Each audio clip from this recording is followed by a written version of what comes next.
I have a whole bunch of people back in Valley Stream Central High School that follow me on Facebook, know I'm a playwright, and know obviously that that we all went to school with Buscemi together. We're from that high school class. And I want to make sure I read this because in case any of my high school people see this scene, I don't want them to think I'm making fun of Steve. That's the last thing in my mind. So this is a note from the author. It's on page 79. This play is an exception to an earlier statement that all the characters in this book are fictitious. Obviously, the well-known actor Steve Buscemi is a real person. I attended high school with him. I shared an acting class and performed in a play with him during that time. Although we were not good friends, I recall Steve as kind-hearted, generous, and funny, as I've been told he remains so today, even with his celebrity status. I have the utmost respect for Steve and what he has accomplished as a film and TV actor, writer, producer. He's a family man, a loyal friend to his inner circle, extended family, I've been told. Also note that the situation depicted in this scene is made up, never happened. In no way was it my intention to be dismissive or poke fun at Steve's celebrity, but rather my intention is to comment on the nature of friendship and disappointed dreams. That's what this scene is about. All right, with that said, we hand off the book and we'll get ready for the scene. Play number 3, Waiting for Buscemi's Call.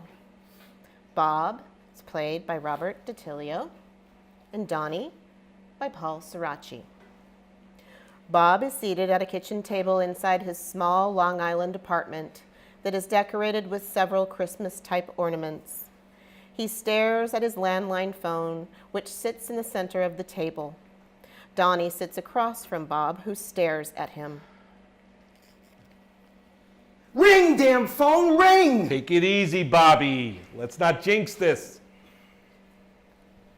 Will you stop looking at the phone? Well, you're looking too. You're right. You're right. Let's stop this right now. Stop what? What's to stop? Are we losers that have nothing better to do than sit around and wait on a call from Steve Buscemi? Hell no, Donnie. We are not losers. Which is precisely why I'm suggesting we turn away. Turn away? Turn away from what? The phone. Let's turn ourselves around and walk away. So we should just turn around and clear our heads a little bit? Is that what you're suggesting? Absolutely. Is it me or is Buscemi playing mind games with us? Mind games, Donnie? I don't follow. You don't follow. Really. We wrote this awesome script for Steve that we've been sitting on for years. Then we just so happen to bump into the guy while we're doing our Christmas shopping, huh? There he is, there we are, and you don't follow. I don't follow. Wow. The stars are finally lining up for us out there, and you don't follow. Buscemi's a star. I follow him. These other stars you're talking about, I'm not following. So you don't follow that if we got our script to Buscemi, then everything changes for us. Donnie, I think we should just take this... Get away from the phone now! Phone rings loudly. Shit! It's him! Hello? Hello, who is this? Who is this? Son of a bitch. He hung up on me. Why would he do that? He sensed it. Sensed what? The desperation. Did you see us? Falling all over ourselves to pick up the damn phone. Yes, we did. But Donnie, his guy called us this morning and left us a message to call him back. His guy? You know, his assistant. Mr. Fancy Dancy? He has his assistant call his 2 best buds from the neighborhood. You see what I'm talking about. No, I don't. Buscemi's a busy guy. He's also a powerful guy who doesn't want to talk to weaklings. He doesn't? Of course not. We lost sight of who we are. We did? Who are we, Donnie?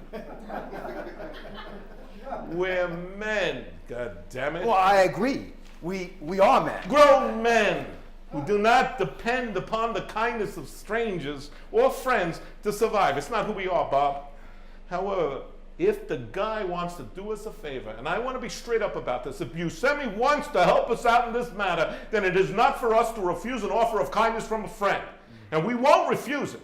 However, if he just wants to dick us around, Dick us around. then the conversation will not go well. Not well. It won't go well. So you think we should just call him and find out? Absolutely not. I refuse to engage in this power play bullshit.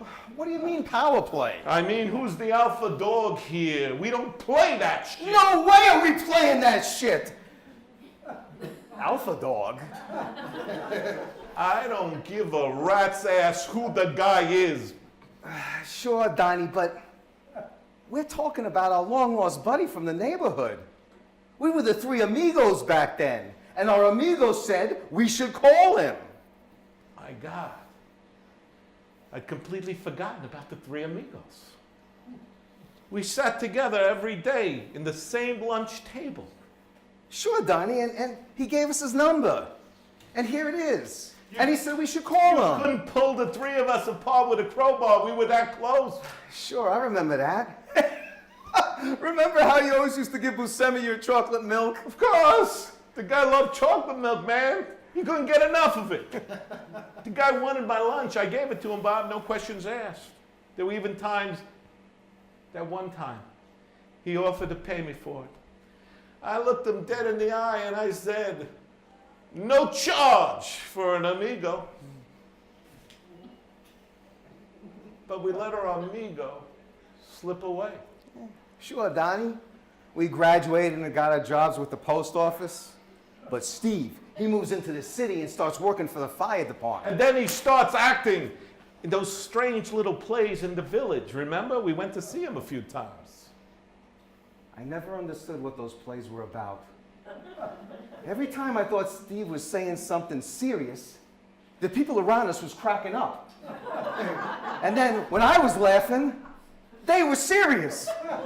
It was like, what the hell's going on here? They were confusing, yes. But the guy was out there learning his craft. And it was then that it first hit me. The three amigos were no more. Oh, yeah, but we could always see him in his movies. I mean, there he was, a high school buddy, right up there on the big screen. Buscemi rockets to stardom. Well, we're standing around with our hands on our mail sacks, delivering the mail. But we all had a dream back then, Bob. Yeah, and our buddy did it. Well, it was like he won the lottery or something. And Donnie, it wasn't so long ago that he was just another guy from school, just like us. You're right.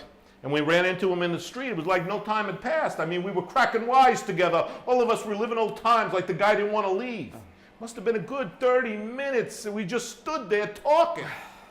It was 2 minutes, Donnie. I timed it before he tells us he has to go. 2 minutes? Bullshit. I swear, he looked like he was choking up when he tells us he has to go. He wasn't choking up, Donnie. He had a cough.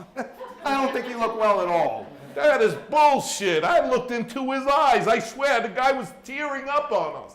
Those weren't tears, Donnie. The guy had a cold or allergies because he blew his nose a few times also. You're out of your mind. Buse was in great shape that day. He didn't ask one question about us. A minute goes by and he tells us he's got to rush someplace. Personally, I thought he was giving us the bum's rush. That is a lie. He tells us how great it was seeing us. And that's why he goes for my idea to exchange the phone numbers right there in the middle of the street. That's true. He did give us his number. And he said we should call him. So why don't we just... The guy don't even know that you and I wrote a script together with him in mind for the lead. How could he know that, Donnie, when he didn't ask us one question about us? Will you stop with your negativity? Buscemi is going to love our script, and you know why? Because we put things into that script that only close personal friends would know. Yeah, sure, like we know that his favorite color is yellow. Right. So our script opens up with Buscemi driving over the Brooklyn Bridge in a yellow Camaro. Well, he's eating a lemon. Exactly, my man. We grab him by the balls right up front with intimate, personal details like that. But He ran away from us so quick, we couldn't tell him nothing. Bobby boy. You listen here for a minute. You see, Bob, the man has performed with all the great stars in a lot of movies. I mean, he starred in an HBO series with none other than Mr. James Gandolfini, right? Mr. Martin Scorsese produces him in a spin-off. Remember when he gave Gandolfini, he gave him a massage one week, and the next week he tries to kill the guy. Who does that? Our buddy Steve does. Right. But not only does he act, the guy directs. He wrote a few of his own movie scripts. He got produced. So when you got that kind of success happening to you, Bob, you're always in a rush to get somewhere. You gabish? I guess so, Donnie, but like you said, maybe he's home for the holidays and still wants to hook up with his old crew from the neighborhood. Of course he does. Okay, then, I'll call him now and get the party started. You'll do nothing of the sort. What are you saying? You got a friend like Buscemi who's got the juice to do you a favor in Hollywood. You never called that kind of guy. What? Well, isn't that the point? The guy's connected. We're asking him to read our script. Is that too much to ask? Put down the phone, Bob. What is friendship about if we can't ask for a teeny tiny... We are not calling. When he calls us, then we'll ask. And even if he reads our script and he don't like it, it doesn't even matter. It doesn't matter? Mm-hmm. You see, we're confident we wrote an excellent script, so we don't take it personal. You see, if Steve's not impressed, because then we just ask the man to pass it along to some of his Hollywood friends so they can read it. Pass it along. An introduction, Bob. We simply ask Steve for an introduction. An introduction? To introduce, the act of introducing.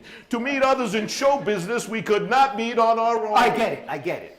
He's successful. He's running in circles, we're not. Of course the man is running in circles. And we're not in those circles, Donnie, but he could introduce us, just like you said. And then we could all be running in circles together, Bob. A lot of circular running. I see. So I guess we'll just have to wait around and see if Buscemi calls. And when he does, we kiss the friggin' post office goodbye. But the guy has to pick up the damn phone and call us. Phone ringing loudly again. It's him! Don't pick up. Well, why not? We're not desperate, not like before. Let it ring. It's ringing! I hear it ringing. It rang, Donnie! Oh, the phone, it rang again! So let's pick it up, because it's go time. Hey, Stevie boy, how the hell are you? Mom? Mom, what the hell? I told you not to call today. And that we were waiting on a very important call, Mom. Yes, I'll bring home the quart of milk. I didn't forget. Now hang up the damn phone, Mom. Mom, we cannot continue this conversation. I've got to go. We need to hang up now. I've got to move out of my mom's house. She doesn't respect my space. I don't like this, Donnie. I don't like this situation at all. It's a damn shame what's going on here. Buscemi is messing with my mind. That's it. Screw it. I'm calling the guy. Are we desperate, Bobby? I think not.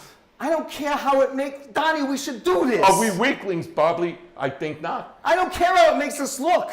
We know who we are, Donnie. Are we not men, Bobby? Sure. We're postmen who deliver the mail. And we're always going to be postmen unless Buscemi does us a favor and reads our script. So what's the big deal? We are who we are. And if we want to ask an old friend for a favor and that makes us look desperate or weak, then so be it. He gave us his damn number. And I'm calling this number because that's what he asked us to do.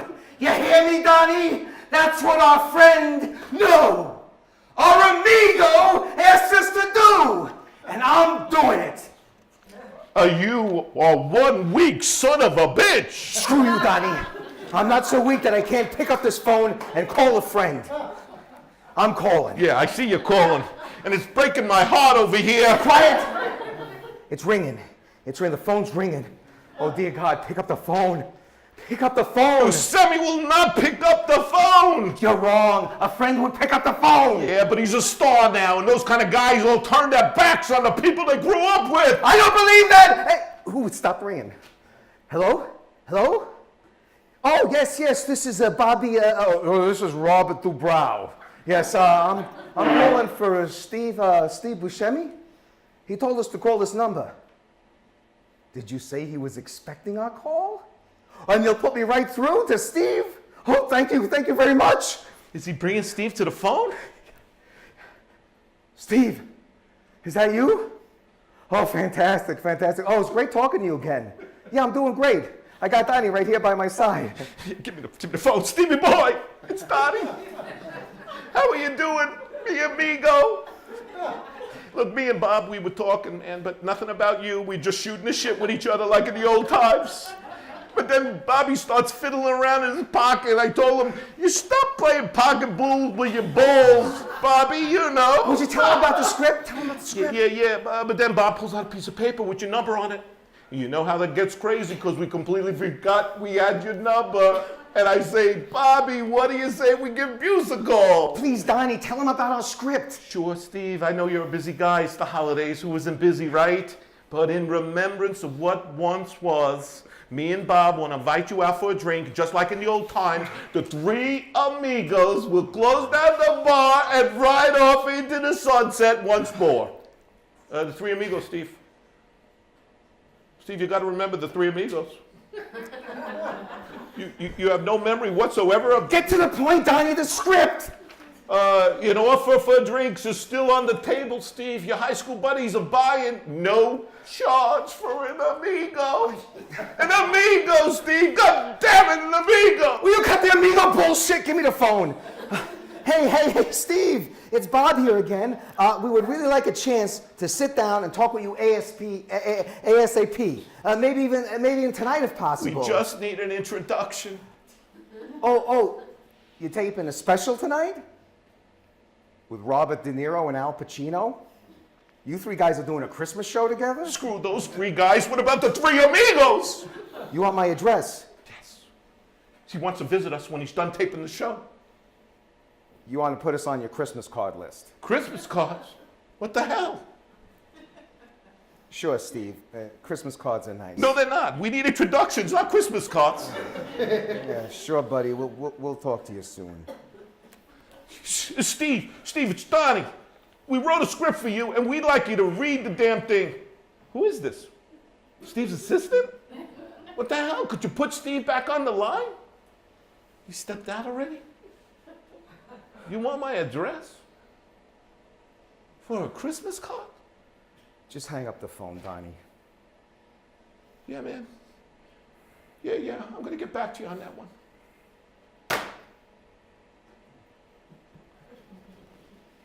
He told us to call. And we did as we were told. So we did the right thing then. Who's to say, Bob? I'm totally goddamn bewildered right now. Hey, you want a beer, Donnie? No, I gotta get home to my mom. Get her that damn quart of milk.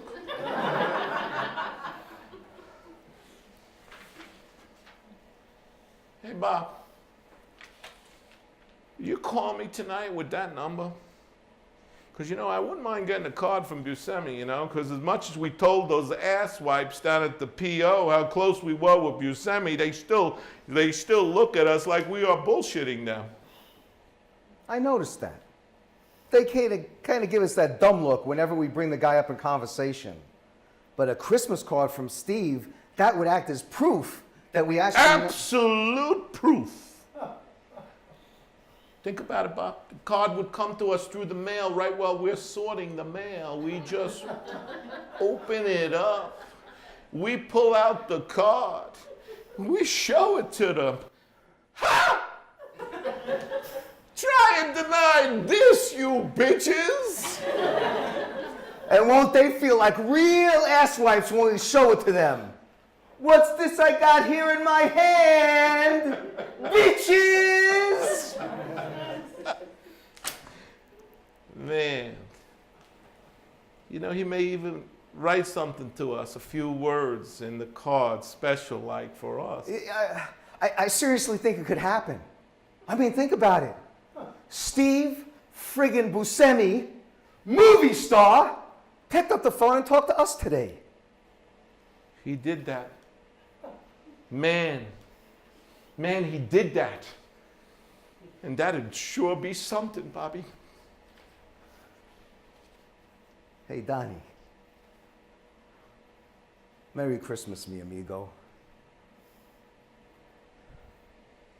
Merry Christmas, mi amigo. Phone rings loudly.